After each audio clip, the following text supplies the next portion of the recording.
Unaweza usiamini kama huyu Kidali ambaye anazungukaga na Vunja Bei. Ndugu zanguni, alioko juu mgoje chini. Tazama anavyotembea. Kidali ndugu yangu. Kweli nimeamini alioko juu mgoje chini. Maisha kweli. Kidali leo kutembea na bodaboda, wakuhangaika na matofali, tazama. Nikwambia tajiri hana undugu, akishaoa ameoa, Vunja Bei kaoa akamkimbia. Tazameni uwekezaji huu ndugu zanguni. Tazameni uwekezaji huu. Yani kitu ninachompenda. Benadi, tajiri amekupa kazi. Zamani Vunja Bei wakati una rekodi angetaka aonekane.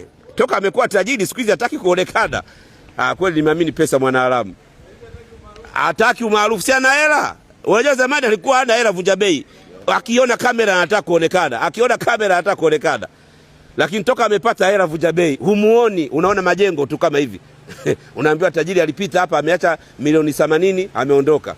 Yaani sasa hivi unamwona Kidali tu hivi, angalia. Saizi wako wanajaza swimming pool. Mungu akupe maisha marefu Vunja Bei ndugu yangu. Kipindi kile cha too much money, kila kamera ukiona unataka kuonekana. Sasa hivi tajiri umejificha, tajiri. Sasa hivi hutaki kuonekana. Yaani umejificha.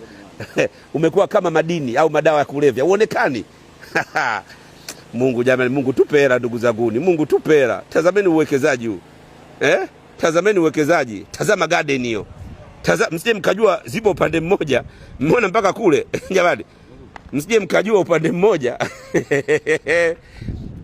Msije mkajua upande mmoja kabahatisha ndurute. Beach ile kule mmeona. Majirani zako wa aina gani? Msije mkajua upande mmoja. Mnaona Vunja Bei ametuacha mbali ndugu yangu.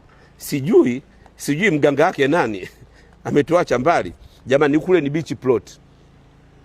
Ukija kukaa hapa, ukibahatika kukaa kwa hizo apartment, moja kati ya kitu ambacho utaenjoy, hutotoka nje.